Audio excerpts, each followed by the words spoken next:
Saya ingin bertanya Ustaz, apakah celaan yang diberikan untuk orang kafir yang terdapat pada Al-Quran juga berlaku untuk orang Islam? Jawabannya sesuai dengan kadar yang diikuti oleh orang Islam tersebut. Sejauh mana orang Islam tersebut mengikuti apa yang dilakukan oleh orang kafir, sejauh itulah kadar celaannya. Sesuai itu kadar celaan. Contohnya ada orang kafir tidak, ada orang Islam tidak salat, jadi tercela juga. Tentu kualitasnya berbeda, kualitas siksaannya berbeda. Allah Maha Adil. Allah tidak akan menyamakan adab satu dengan yang lainnya. Tetapi celaan tersebut mencakup orang Islam jika mereka sejauh mana mengikuti orang kafir tersebut.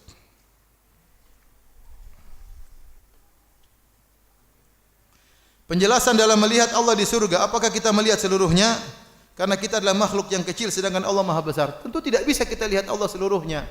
Allah Maha besar, kita hanya bisa melihat sebagian, tidak bisa kita melihat seluruhnya. Makanya kata Allah Subhanahu wa taala, la tudrikul absar wa huwa yudrikul absar. Allah meliputi seluruh pandangan sementara pandangan manusia tidak bisa melihat Allah. Tidak mampu, kita sangat tidak bisa melihat Allah seluruhnya, ya. Karena Allah Maha besar. Tapi kita bisa melihat Allah Subhanahu wa taala. Adapun di dunia kita enggak bisa lihat Allah. Kenapa? Karena mata kita tidak mampu. Makanya dalam hadis sahih Muslim kata Nabi sallallahu alaihi wasallam, ta'allamu annakum lan taraw rabbakum hatta tamutu. Ketahuilah kalian di dunia tidak bisa melihat Allah sampai kalian meninggal dunia. Sekarang dunia kita banyak enggak bisa lihat. Iblis kita bisa lihat enggak? Enggak bisa. Matahari kita enggak bisa lihat. Matahari kita enggak kuat. Mata kita enggak kuat. Padahal cahayanya cuma seberapa sih? Kita enggak mampu. Orang ngelas kita enggak bisa lihat, enggak mampu. Kita enggak bisa ngelihat. Jin-jin kita enggak bisa lihat. Genderuwo kita enggak bisa lihat. Dan yang lain kita enggak bisa lihat. Hari kiamat kelak nanti kita bisa lihat. Kita sekarang di dunia kalau ada matahari jaraknya sedikit, taruh di depan sini berdiri 1 hari mati mungkin kita. Ya 2 hari lah, jangan 1 hari. Tapi kalau di hari kiamat kelak matahari jarak 1 mil, di bawah terik matahari enggak mati-mati. Kenapa? Karena memang diciptakan oleh Allah untuk hari yang tiada penghujungnya, namanya hari akhirat. Kenapa disebut hari akhirat? Karena hari tersebut tidak ada penghujungnya. Maka pada hari kiamat kelak, ya, orang kafir juga sama, mereka akan bisa melihat jin, bisa melihat iblis, bahkan mereka bakalan ngobrol sama iblis di neraka jahanam. Mereka bisa lihat malaikat, mereka ngobrol dengan malaikat. Demikian juga orang-orang penghuni surga juga akan dirubah cara pandang mereka, diberi kemampuan untuk melihat sehingga mereka di antaranya bisa melihat malaikat. Mereka juga bisa melihat apa? Allah Subhanahu wa taala.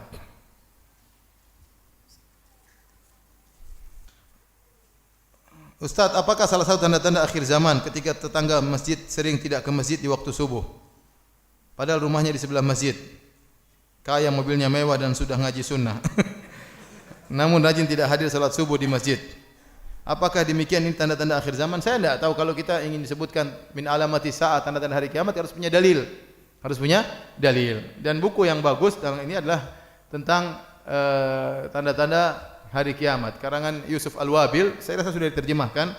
Yang tahu bahasa Arab bisa download di internet ada. Disebutkan sekitar 50-an tanda-tanda hari kiamat kecil. Tanda hari kiamat ada 2. Tanda hari kiamat, tanda-tanda besar hari kiamat, tanda-tanda kecil hari kiamat. Tanda-tanda besar hari kiamat seperti Dajjal, turunnya Nabi Isa alaihissalam, matahari terbit dari barat, dan beberapa tanda hari kiamat. Yang kecil banyak.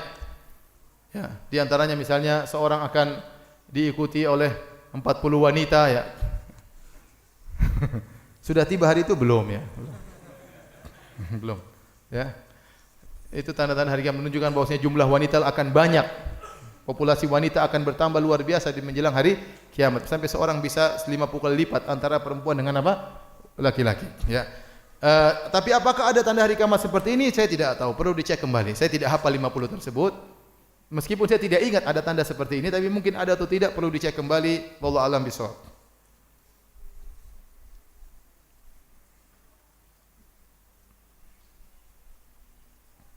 Dalam Islam surga dan neraka untuk manusia sudah ditentukan sebelum kita lahir di dunia. Saya kadang-kadang merasa kalau perbuatan adalah ahli neraka. Apakah memang dulu saya sudah ditakdirkan masuk neraka? Kenapa suudzon sama Allah Subhanahu wa taala? Kita enggak tahu ya. Betapa banyak orang bekas penjahat, itu tidak. Betapa banyak orang, saya punya kawan bapaknya kafir. Waktu dia sakit, tidak mau beriman, tapi teman saya nemani sakit lama sekali, mungkin berbulan-bulan. Sebelum meninggal, la ilaha illallah. Coba.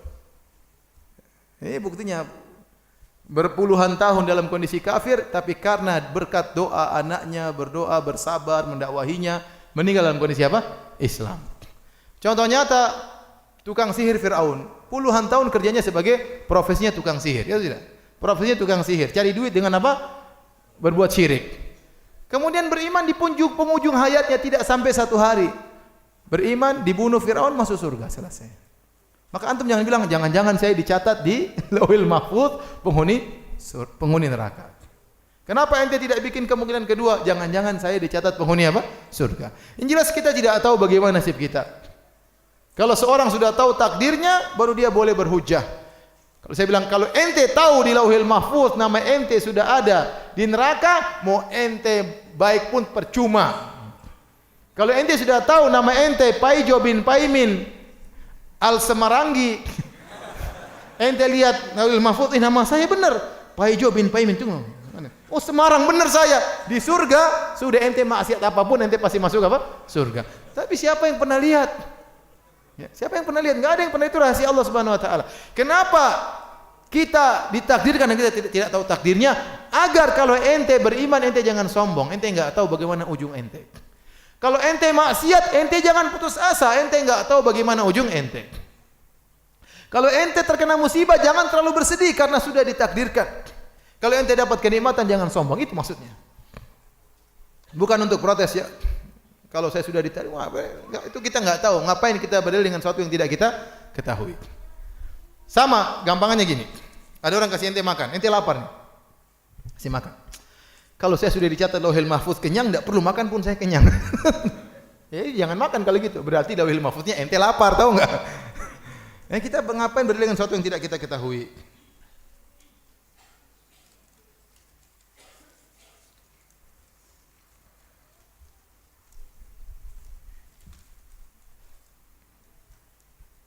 Bagaimana kedudukan hafiz Quran dengan akidah menyimpang di hadapan Allah dengan berutut ilmu, bukan hafiz namun berakidah yang benar. Al-Quran, ya, Khawarij juga mereka hafal Al-Quran. Khawarij mereka juga banyak menghafal apa? Al-Quran. Al-Quran itu dihafalkan bukan untuk dihafalkan doang, tapi untuk diamalkan. Betapa banyak hafal Al-Quran namun tidak mengamalkan. Bahkan sebagian orang-orang kafir mereka hafal sebagian surat-surat dalam Al-Quran. Jadi yang penting adalah bagaimana pengamalan Al-Quran, bukan menghafalnya. Menghafal itu sarana. Kalau ternyata sarana tersebut tidak sampai pada tujuannya, percuma. Maka saya katakan, tujuan dari Al-Quran adalah mengamalkannya. Kata Fudail bin Iyad rahimahullah ta'ala, innama unzilal Qur'anu liyu'mala bih. Sungguhnya Al-Quran diturunkan untuk diamalkan. Fattakhadhan nasu qira'atahu amala. Maka orang-orang hanya mencukupkan membacanya, dianggap sebagai praktek Al-Quran. Padahal membaca itu cuma sarana. Praktek yang harus pahami, yang praktekkan. Jadi memang apakah benar orang yang hafal Quran pasti masuk surga? Enggak juga. Ada orang hafal Quran dia tidak tahu apa yang dia baca. Ada orang baca Al-Quran dia menyimpang dari isi Al-Quran tersebut. Ya. Ya, tapi di antara sarana untuk menambah ketakwaan hafal Quran, tapi tidak menjamin bahwa orang hafal Quran pasti dia masuk surga. Enggak. Bukankah ada orang hafal Quran menjadi sombong? Bisa tidak? Bukankah ada ustaz bisa jadi sombong? Bisa. Ilmu bisa buat orang sombong. Al-Quran bisa bikin orang apa? Sombong. Kalau dia tuntut tidak ikhlas, dia jadi sombong dan angkuh. Ustaz, apakah maksiat yang kita perbuat kalau sudah bertobat masih dihukum? Enggak. Kalau kita sudah bertobat dan memenuhi persyaratan tobat tidak akan dihukum. Kata Nabi SAW, at-taibu minadz-dzam kama la dzamba lahu. Barang siapa yang bertobat dari dosa seperti tidak berdosa.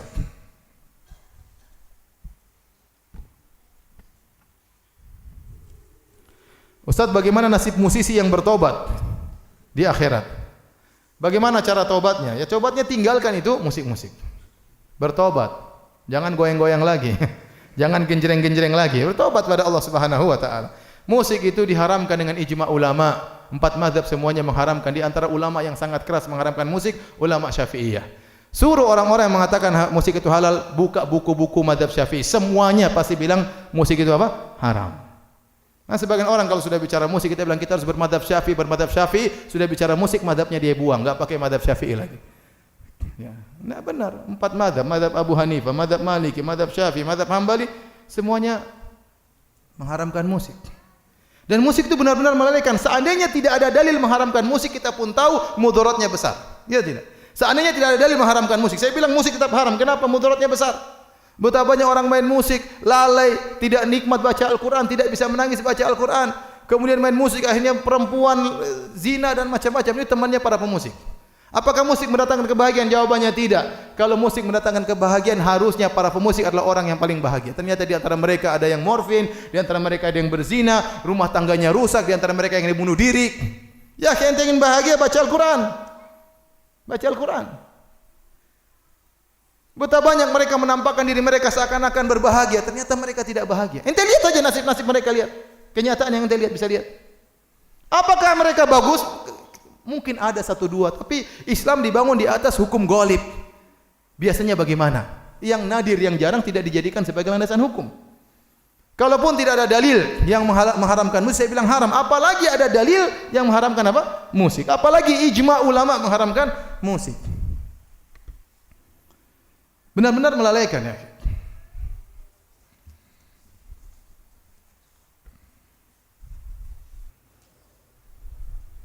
Sudah ya, sampai sini aja. Sudah. Kalau saya demikian saja kajian kita. Kurang lebih saya mohon maaf dan semoga kita yang berkumpul di sini diampuni dosa-dosanya oleh Allah Subhanahu wa taala. Semoga seluruh langkah kaki antum menuju majelis ilmu diberi ganjaran oleh Allah Subhanahu wa taala. Sebagaimana kumpulkan kita di masjid ini, semoga Allah kumpulkan kita di surganya kelak. Amin ya rabbal alamin. Subhanakallah bihamdik asyhadu an la ilaha illa anta astaghfiruka wa atubu ilaik. Assalamualaikum warahmatullahi wabarakatuh.